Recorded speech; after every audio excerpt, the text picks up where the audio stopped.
Ya. Assalamualaikum warahmatullahi wabarakatuh. Bismillahirrahmanirrahim. Alhamdulillahirabbil alamin. Wa bihi nasta'inu ala umuri dunya waddin. La haula wala quwwata illa billahil azim. Amma ba'du. Yang kami hormati Bapak narasumber Pak Usman,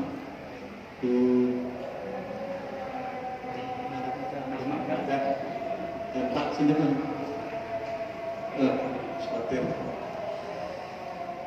para peserta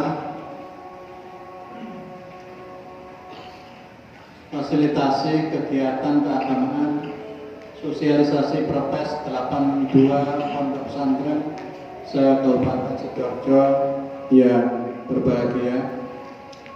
Alhamdulillah, kita panjatkan bersyukur kehadirat Allah Subhanahu wa taala. Sholawat dan salam semoga selalu tercurah pada junjungan kita Nabi besar Muhammad sallallahu alaihi wasallam. Saya secara pribadi mohon maaf,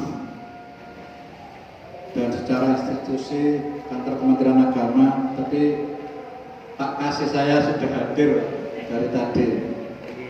Hanya saya yang telat, karena saya punya kewajiban. Kebetulan baru saja diberi amanah untuk menjadi dosen musida, dan jam tadi ngajar. Kalau ngajarnya nggak bisa diwakilkan. Kalau urutan ini kan bisa terakhir. Ternyata pas saya hadir, saya datang materi yang keempat. Baik, Bapak Ibu, saya ucapkan terima kasih, terutama para narasumber dan para peserta yang mayoritas dari pondok pesantren.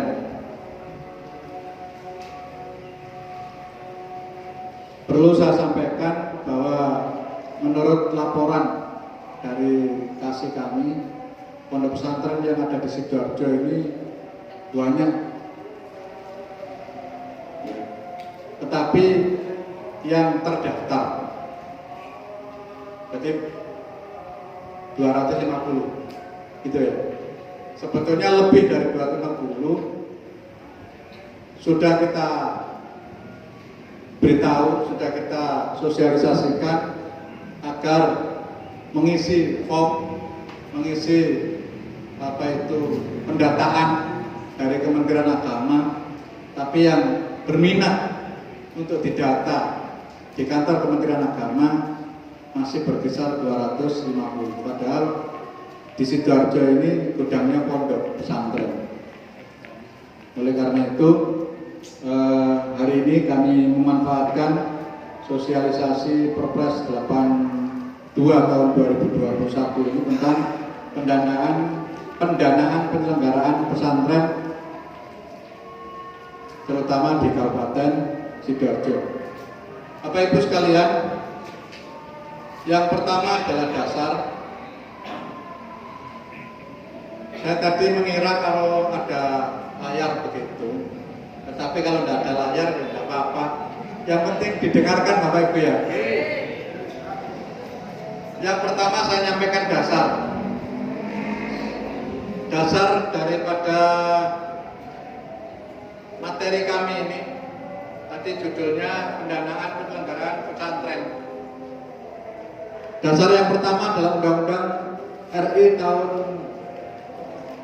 1945 pasal 4. Kemudian yang kedua Undang-Undang nomor 18 tahun 2019 tentang pesantren. Nah, yang ketiga ini Perpres Peraturan Presiden nomor 82 tahun 2021 tentang pendanaan penyelenggaraan pesantren. Yang terakhir, dasar yang keempat adalah keputusan Dirjen Direktur Jenderal Pendidikan Islam nomor 511 tahun 2021 tentang petunjuk teknis pendaftaran keberadaan pesantren.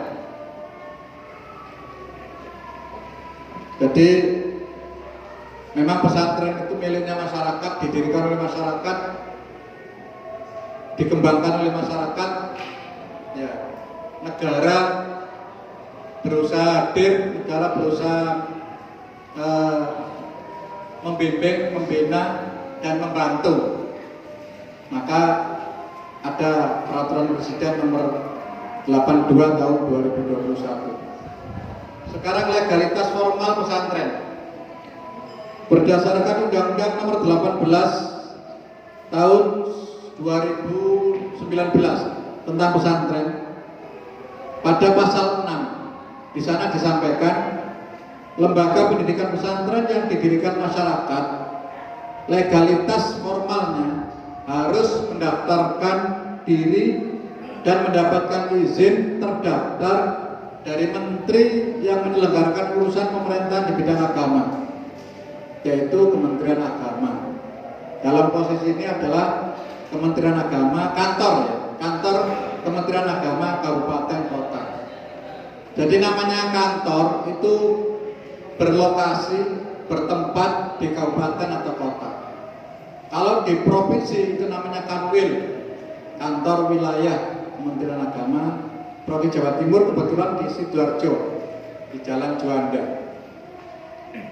Kalau pusat Kementerian Agama RI itu di Jalan Banteng, lapangan Banteng, di dekat Masjid Istiqlal. Tapi yang kantor kedua adalah Jalan Tamrin nomor 6. Bentuk legalitas formalnya adalah piagam statistik pesantren. Jadi kalau sudah memenuhi persyaratan administrasi, maka kami akan menerbitkan sertifikat yang ditandatangani kepala kantor. Dan ini menjadi persyaratan kalau mendapatkan bantuan dari pemerintah, baik pemerintah pusat maupun pemerintah daerah, provinsi maupun kabupaten. Pesantren yang berhak mendapatkan pendanaan penyelenggaraan pesantren adalah pesantren yang sudah memiliki piagam statistik pesantren. Nah ini, oleh karena itu kami mohon dengan hormat kepada semua pengelola pondok pesantren di Kabupaten Sidoarjo,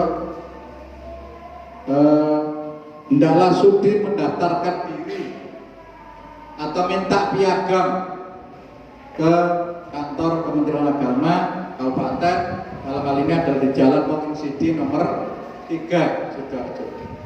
Insya Allah panjenengan sudah tahu semuanya kantor kami. Fungsi pendanaan pesantren, nah, dana itu untuk apa saja? Pendanaan penyelenggaraan pesantren dikelola untuk mengembangkan fungsi pesantren, di mana pesantren itu ada 3 fungsi, Bapak Ibu. Pertama adalah fungsi pendidikan. Ya. Biasanya pondok pesantren punya madin atau madrasah diniyah, awaliyah, wusta, kuliah, gitu ya.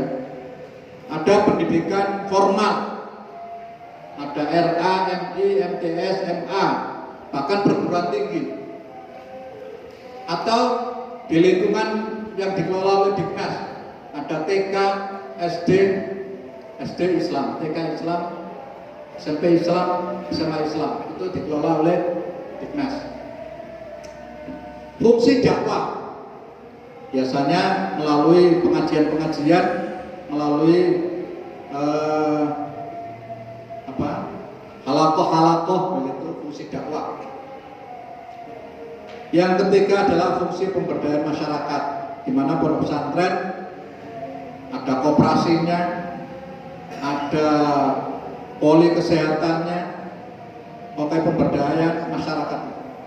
Jadi pemberdayaan ekonomi, ada pemberdayaan kesehatan, bisa pemberdayaan pendidikan, pemberdayaan lain-lain.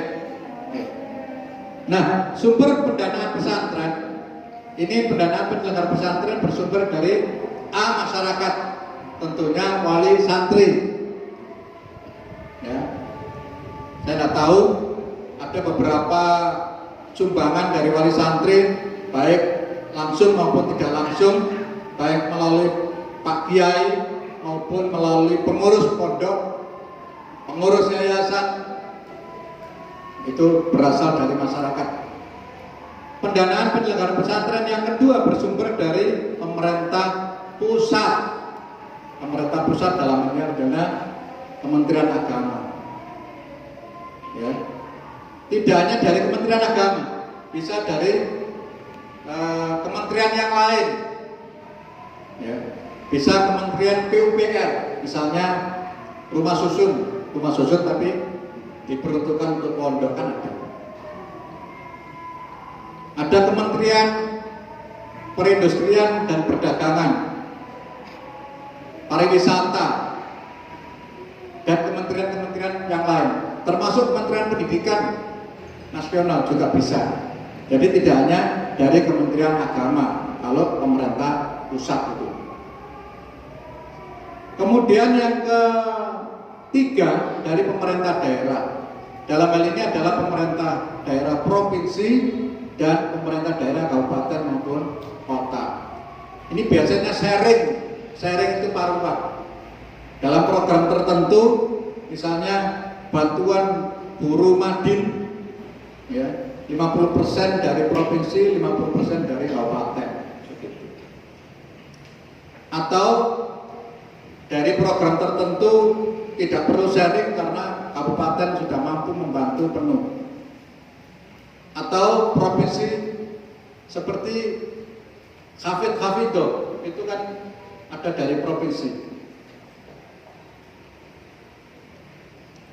Kemudian sumber lain yang sah dan tidak mengikat, ya melalui komunitas-komunitas para al-diniyah, melalui zakat, melalui wakaf juga bisa untuk pondok pesantren. Kemudian yang dana abadi pesantren. Perlu saya jelaskan Bapak Ibu supaya tidak salah paham. Dana abadi pesantren itu bukan berarti tiap-tiap pesantren digelondongan dana 1 M atau berapa M begitu. Bukan itu Bapak Ibu. Tetapi ada program melalui pendidikan, melalui ekonomi, jadi melalui sumber-sumber kegiatan yang sudah real. Bukan gelondongan pondok pesantren duit-duit, uang dari pemerintah itu kan harus dipertanggungjawabkan. SPJ-nya harus ada. Nah ini kalau nanti nggak ada pendampingan, kasihan lah ya. Nanti salah fungsi, salah memanfaatkan nanti jangan-jangan nanti justru tidak menjadi manfaat, justru menjadi mudarat gitu Pak. Oleh karena itu sosialisasi itu perlu agar masyarakat terutama para pengelola pondok pesantren ini paham. Berikutnya Bapak Ibu, sumber pendanaan pesantren dari pemerintah pusat terdiri dari sumber pendanaan melalui APBN, anggaran pendapatan belanja negara.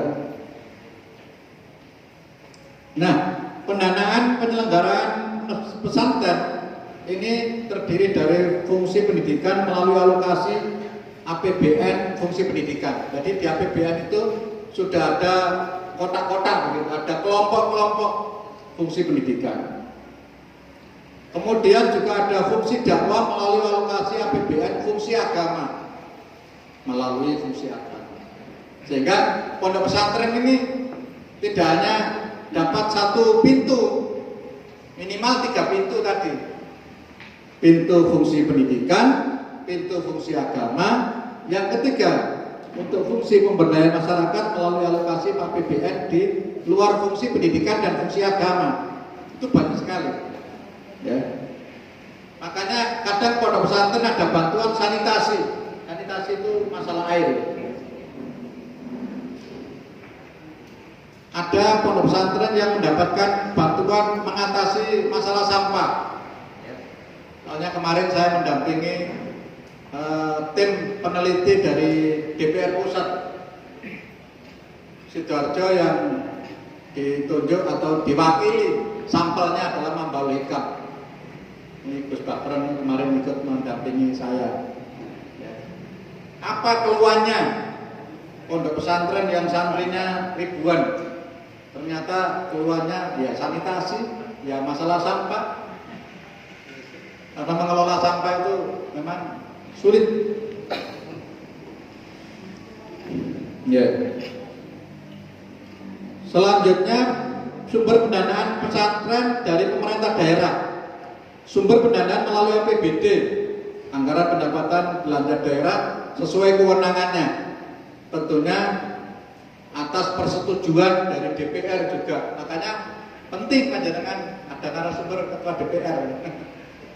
Ya, kita perlu sharing, kita perlu diskusi bagaimana mengabulkan keinginan masyarakat, keinginan para pondok pesantren. Kalau bersama-sama, insya Allah kita bisa. Ya, bersama-sama kita bisa. Pendanaan dialokasikan melalui mekanisme hibah untuk 3 fungsi pesantren tadi. Ya, hibah. Hibah itu hadiah. Ya, hibah itu bantuan dari pemerintah. Pendanaan penyelenggaraan pesantren dimasukkan dalam klasifikasi, kodifikasi, dan nomenklatur perencanaan pembangunan dan keuangan daerah yang diatur oleh kementerian yang menyelenggarakan urusan pemerintahan dalam negeri. Bapak Ibu sekalian, harus direncanakan dengan matang. Bantuan tidak ujuk-ujuk datang. Kalau kita menganggarkan tahun 2022, maka 2021 sebelum Juli itu harus sudah matang. Sekarang ini kan sudah pasca Juli, ya, di Oktober, berarti sudah rampung perencanaan untuk anggaran tahun 2022. Maka kita mikir perencanaan tahun 2023. 2 tahun yang akan datang. Ya. Jadi mekanisme itu harus kita taati, Bapak Ibu. Nah, sumber pendanaan pesantren dari dana perwalian. Apa yang dimaksud perwalian? Sumber pendanaan penyelenggaraan pesantren yang berasal dari dana perwalian dilaksanakan sesuai dengan ketentuan peraturan perundang-undangan. Apa ketentuan peraturan perundang-undangan? Yaitu Perpres 82 tahun 2021 pasal 22. Pasal 22. Pemerintah memperoleh dana perwalian dari hibah baik bersumber dari dalam negeri maupun luar negeri. Yang kedua, penyaluran dana perwalian kepada organisasi non pemerintah dan lembaga swasta dilaksanakan melalui mekanisme APBN. Artinya melalui mekanisme APBN itu ya ada proposal, ada juknis, ada ketentuan dari pemerintah, dan itu semua pondok pesantren ya harus ditaati. Kegiatan yang dibiayai oleh dana perwalian dilakukan melalui proses pengusulan. Ya, tadi terkenal dengan pembuatan proposal. Ya. 5. Pengelolaan dana perwalian dilakukan oleh lembaga wali amanah yang dibentuk oleh menteri. Dalam hal ini adalah maknanya itu Menteri Agama. Sumber pendanaan pesantren dari dana abadi. Nah, yang dimaksud dana abadi itu apa? Pemerintah menyediakan dan mengelola dana abadi pesantren yang bersumber dan merupakan bagian dari dana abadi pendidikan sesuai dengan ketentuan peraturan perundang-undangan. Jadi yang mengelola itu pusat, Pak. Saya katakan tadi bukan berarti dana abadi untuk pesantren itu pesantren digelontor 1M duit wongkul begitu enggak, tapi dikelola oleh pusat. Dana abadi pesantren bertujuan untuk menjamin keberlangsungan program pendidikan pesantren bagi generasi berikutnya sebagai bentuk pertanggungjawaban antar generasi. Jadi pemerintah ini memikirkan, kadang-kadang pondok pesantren itu nuwun sewu, ada pondok pesantren yang maju, ya, berkembang, tetapi mayoritas pondok pesantren ini lemah dalam regenerasinya. Putra putrinya, para gus, para neng ini nggak disiapkan untuk mengganti Pak Kiai, sehingga di saat Pak Kiai Nun Sewu wafat, maka pondok itu lambat laun menurun, santrinya berkurang, ya. Kemudian madinnya tidak jalan, kemudian pondok lembaga pesantren formal yang ada juga menyusut semuanya. Nah, ini tidak kita harapkan bersama. Kita harapkan bahwa pondok itu yang besar bertahan besar, bahkan lebih besar lagi. Ini harapan kami. Dana abadi pesantren bertujuan untuk menjamin keberlangsungan program pendidikan pesantren bagi generasi berikutnya sebagai bentuk pertanggungjawaban antar generasi.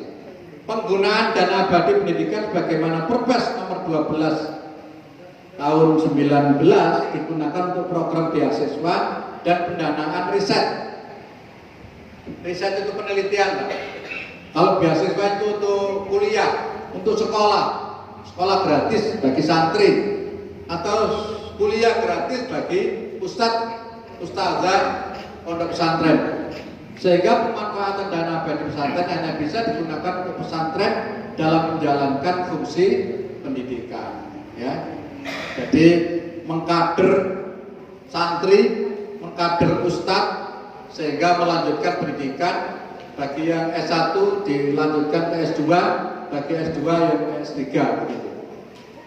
Nah, sampai di sini saya hanya menyampaikan terkait dengan masalah pendanaan. Yang terpenting kita tanya jawab, dan nanti kami dibantu oleh Kasih Pendidikan Pondok Pesantren dan Diniyah Pak Tony. Ini yang perlu saya sampaikan, Bapak Ibu. Kurang lebihnya mohon maaf, dan barangkali ada diskusi atau pertanyaan, monggo. Dari kami kurang lebihnya mohon maaf. Wallahul muwaffiq ila aqwamit thoriq. Assalamualaikum warahmatullahi wabarakatuh. Disampaikan banyak terima kasih kepada Kepala Kementerian Agama Kabupaten Sidoarjo. Hadirin rahimakumullah.